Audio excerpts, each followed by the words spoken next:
नमस्कार शेतकरी बांधवांनो, आजच्या व्हिडिओमध्ये आपण 24 जुलै 2026 पर्यंत महाराष्ट्रातील पीक विमा योजनेच्या सर्व महत्त्वाच्या आणि ताज्या अपडेट्स जाणून घेणार आहोत। आजच्या व्हिडिओमध्ये आपण बेसिकली पाहणार आहोत की 31 जुलैची अंतिम मुदत नक्की काय आहे, नोंदणीबाबत मोठे आव्हान, तसेच प्रलंबित विमा दावे, नुकसान भरपाईची स्थिती, आवश्यक कागदपत्रे आणि शेतकऱ्यांसाठी महत्त्वाच्या काही सूचना आहेत। ओके, या सर्व प्रश्नांची उत्तरे तुम्हाला या व्हिडिओमध्ये मिळणार आहेत, म्हणून व्हिडिओ तुम्ही शेवटपर्यंत नक्की बघा।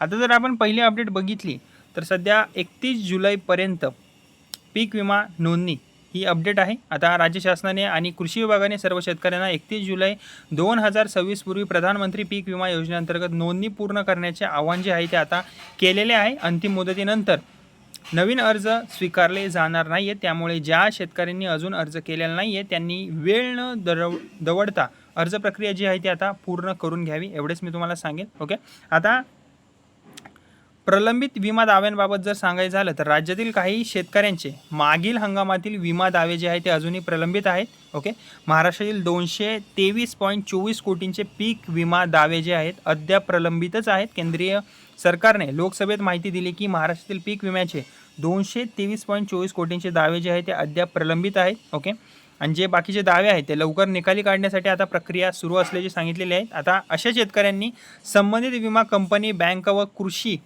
कार्यालयाशी संपर्क साधून आपल्या अर्जाची सद्यस्थिती तपासण्याचे आवाहन सुद्धा करण्यात आलेले आहे।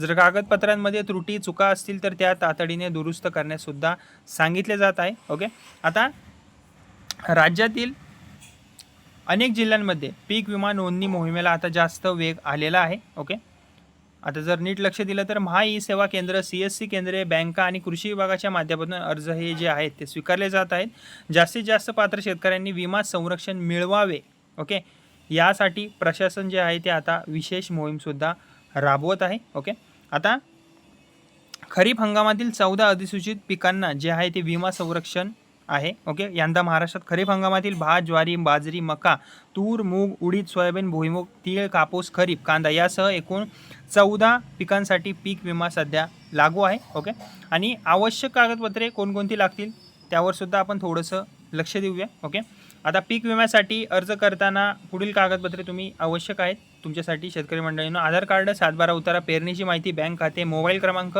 आणि जर कोणत्याही कागदपत्रामध्ये तुमच्या चूक असेल तर विमा दावा तुमचा मंजूर होण्यास विलंब होऊ शकतो। त्यामुळे जी कागदपत्रांची मी माहिती सांगितलेली आहे ती सगळे अचूक बरोबर असल्याची तुम्ही खात्री करून घ्या। ओके, आता KCC धारकांसाठी काही सूचना आहेत त्याकडे तुम्ही लक्ष द्या।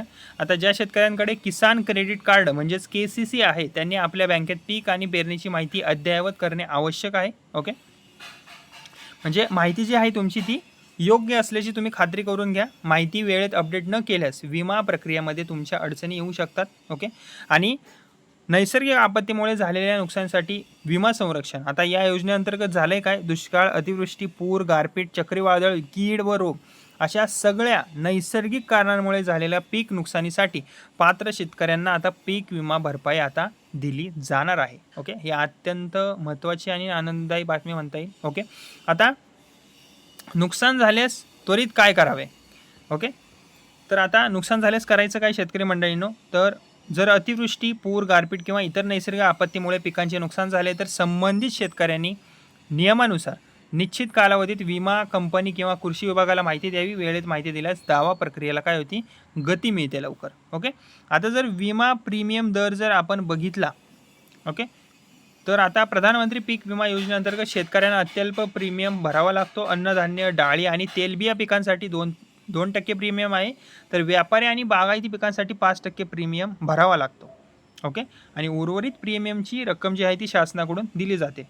आणि अफवांपासून थोडंसं तुम्ही सावध राहा। सोशल मीडियावर पीक विम्याबाबत अनेक अप्रमाणित खोटे संदेश फिरत आहेत।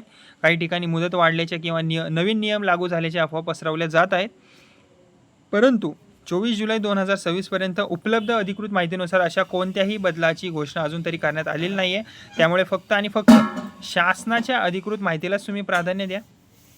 आणि शेतकरी बांधवांसाठी महत्त्वाच्या सूचना आहेत: जर तुम्ही अजून पीक विम्यासाठी अर्ज केला नसेल तर 31 जुलैपूर्वी नक्की अर्ज करा। सर्व कागदपत्रे तुमची बरोबररित्या, अचूकरित्या अपलोड करा। मोबाईल क्रमांक आणि बँक खाते सक्रिय ठेवा। विमा दावा प्रलंबित असल्यास संबंधित कार्यालयाशी तुम्ही संपर्क साधा। कोणत्याही दलालाला पैसे तुम्ही देऊ नका। तर शेतकरी मंडळींनो 24 जुलै 2026पर्यंत पीक विमा योजनेमध्ये नोंदणी मोहीम सुरू असून 31 जुलै ही अंतिम मुदत कायमच आहे. त्याआधीच तुम्ही पूर्ण करून घ्या, तुमचा पीक विमा भरून घ्या. आणि शासनाचा भर जास्तीत जास्त पात्र शेतकऱ्यांना विमा संरक्षण देणे आणि प्रलंबित दावे निकाली काढणे यावरच आहे. ओके, जर तुम्हाला पीक विमा योजना, नमो शेतकरी योजना, PM किसान लाडकी बहीण योजना, प्रधानमंत्री आवास योजना आणि महाराष्ट्र शासनाच्या सर्व ताज्या अपडेट्स सर्वात आधी पाहायच्या असतील तर व्हिडिओला लाईक करा. माझं हे बडी नावाचं चॅनल आहे, त्याला फ्रीमध्ये सबस्क्राईब करा आणि ही महत्त्वाची माहिती आपल्या इतर शेतकरी बांधवांपर्यंत शेअर करायला विसरू नका. धन्यवाद.